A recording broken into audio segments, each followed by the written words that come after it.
Okay, welcome guys sa another example na to about linear equation. So, natay equation guys nasa tong front. So, tanawon na to itong equation. And for the first term, natay y plus 1 multiplied by dx. And on the second term, natay 4x minus y. Then, multiplied by dy equal to 0. So, transpose na tong isa. Ang second term, transpose na to sa right side. So, y plus 1. Then dx and equal to negative 4x minus y and dy. Okay, take note lang guys, tanawon na to atong equation kay base mamanita, di ba? Sa first example na to, ang gigamit na to is dy over dx. Sulat na ko diri sa right side. Gamit na to is dy over dx then plus p xy then equal to qx. Whereas, nagdepende siya sa ato ang equation dapat guys. And anong magdepende man siya? Okay, what if nigamit tag dy over dx but natay ingon ani nga equation? Okay, let's try. Okay, try na to. Kuha na to ang dy over dx, then apply cross multiplication. Okay, cross multiplication. So, si dx, diri, then si 4x minus y. Okay, then rewrite is y plus 1 then over 4x minus y then equal to dy over dx. Okay, sa mabantayan ninyo guys, ato ang denominator, natay 4x minus y. Okay, 4x minus y. So in terms ana, kung ato pa dyan siyang i-expand, that is y over 4x minus y then plus 1 over 4x minus y then equal to dy over dx. Okay, so in terms siya sa atuang okay, kuntahay si p of x is equal siya kay 1 over 4x minus y. So, pag i-integrate daw na to na guys using the p dx, that is e raised to 4x minus then dx. So, in terms sana, unsa atong makuha nga equation? Di ba naatay y? Okay, take note nato na si y. So, mahulog siya nga, dili na to, dili siya linear kay or with respect to dy over dx. Okay, so, balik ta sa to ang example. So, erase na to ni guys. Okay, erase.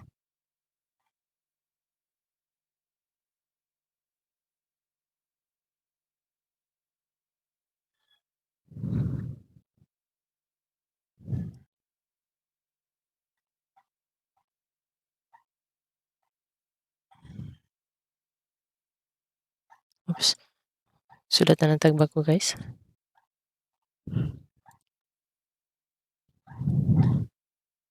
Sulat na to balik. That is, so ito, y, sorry, y plus 1, then dx plus 4x minus y dy is equal to 0. So, sa linear guys, we know na naatay linear in y and linear in x. So, naapod tayo kung naatay dy over dx plus p of xy, then q of x. Then, this is in terms of y. So, naabot tayo dx over dy then plus p of y x, then q y. Okay, in terms of x. Then ato ang general equation is natay x e raised to p dy, then q, then e raised to p dy, then dy plus c. And we can do that sa ato ang equation, guys. And let's start answering. Then transpose abot nato sa right side. Okay, then this is equal to negative 4x minus y, then dy. And kailangan nato kuhaon is dx over dy, which is linear sa 2x. Okay, linear siya sa x. Then, ato ang i-transpose is c dy padulong sa diri nga side, and c y plus 1 in terms sa denominator sa right side. Okay, rewrite the equation natay equal to negative 4x minus y, then over y plus 1, then we have dx over dy. So, dx over dy, then equal to, distribute na to ang negative sign, guys, and ang denominator, that is negative 4x, then over y plus 1, then plus y over y plus 1. So, this is linear sa x. Okay? Para mas klaro, okay, natay dx over dy, then negative 4 over y plus 1 is x plus y over y plus 1. So, this is our q of x, then this is our, sorry, this, this q of y, q of y, then plus x p of y, then x over dy. So that is linear of x. Okay, so in terms sa itong equation, itong isolve ang common sa ato ang general equation, that is e raised to square root of p dy, then we have e, then square root of p nato is negative 4, then over y plus 1, then dy. Again, kailangan nato i-factor out ang atuang sa ato i-factor out. Oops, sorry guys. Okay, sorry, natay na mali. Then, kani dapat i-write nato ni siya as, diba dapat kani naka-equal sign? Equal sign. This is equal dapat, then this is plus. So, which means, dapat ato ni i-transpose, this is d x over dy, then equal to, sorry, again, mali. X over dy, then my pass plus 4 over y plus 1, then x, then equal to y over y plus 1. So, which means this is positive. Okay, positive dapat na, guys. So, factor out si 4, then 1 over y plus 1 dy. So, derive na to. This e raised to 4 ln y plus 1, then plus, okay, that's it. Then, next step is, kailangan nato siya okay, gamitan na po nato atong in terms of e raised to ln. So, we have e raised to ln, then y plus 1 raised to 4. Then, this is 1. Then, e raised to integration of p dy is equal to y plus 1 raised to 4. Okay, after ana, so kailangan na to atong general equation that is x e raised to p dy, then integration of q, then e raised to p dy, integration of p dy plus c. Then ata e raised to integration of p dy, that is x, then y plus 1 raised to 4, then equal to integration of q. Whereas atong q, as I remember, that is y over y plus 1. Then, ato ang e raised to p dy is y plus 1 raised to 4. Then, dy plus c. Okay, copy this one, raised to 4. And we know that denominator ani sa to ang term is y plus 1 raised to 1, and we have y plus 1 raised to 4.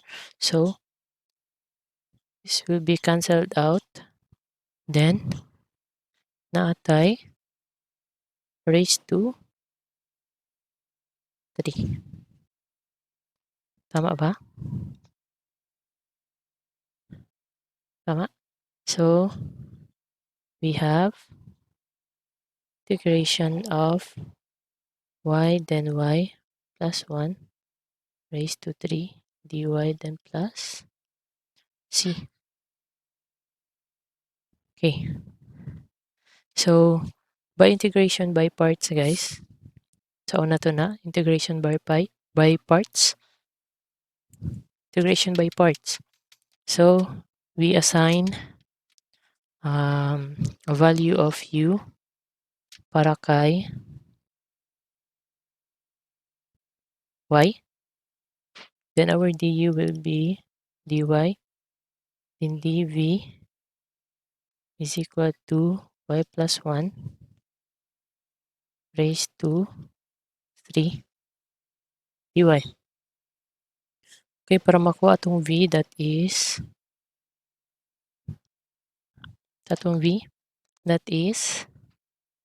y plus 1, then 3 plus 1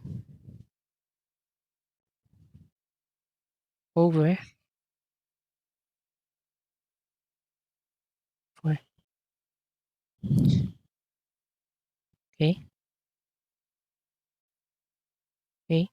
Then, dapat maka-come up tag equation nga. So, ganito siya. Para ma-write na to ang ato ang integration by part, that is uv, then minus v du. Okay, so our u is y. Okay, itong u is y. Then, next, ato ang v na to is y plus 1. Then, over y plus 1. Sorry, kailangan na to i-rewrite atong equation para mas clear. So, bracket atong gamiton. That is y plus 1 raised to 4. Then over 4, then minus v. v is y plus 1 raised to 4, then over 4. And du is dy.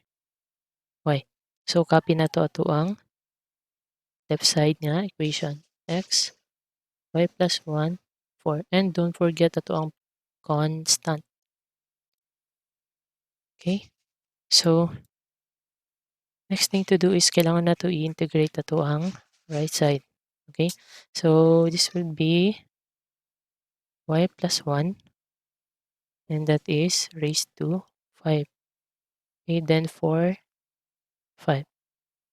Okay? Then, plus c. Then, ito ang i-rewrite na equation. I-rewrite na to. So, that is y. Then, y plus 1 raised to 4. Then, over 4. Then, equal to x, y plus 1 raised to 4. Okay? So, next step.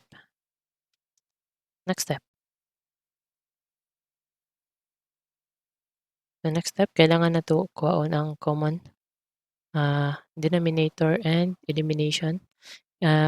Take note sa to ang right side, guys, dire.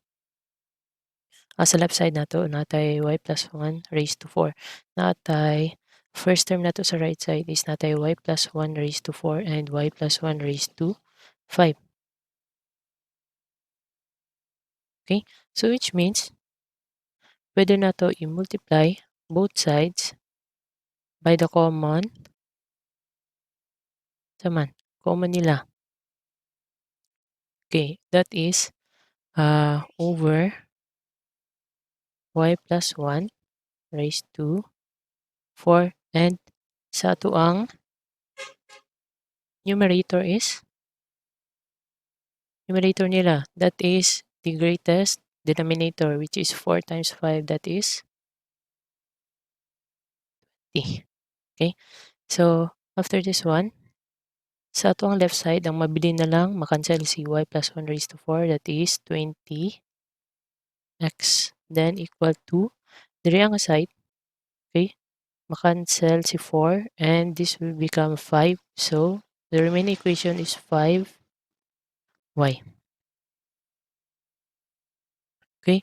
Then, we have the remaining equation diri nga side, cancel si 20, di ba? Cancel. Then si 4 makancel po diri. Then mabilin 1. So natay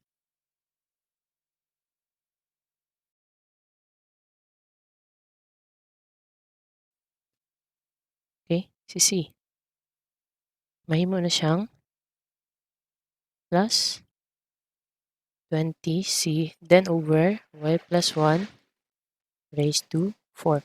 Okay, to eliminate the denominator, pwede na to i-write as 20x is equal to 5y. Then minus y plus 1. Okay, minus y plus 1. Then plus 20c. Then y plus 1 negative 4. Sir, mauna ba ni answer? Sa pananaw ninyo guys, mauna ba? Okay, take note na pa tayo ma-simplify. That is 20x is equal to 5y minus y, then minus 1 plus 20c, y plus 1 negative 4. Okay, so this is 20x, then equal to 5y minus y is 4y, then minus 1 plus 20c, y plus 1 raised to negative 4. And that is our final answer. Thank you for watching, guys.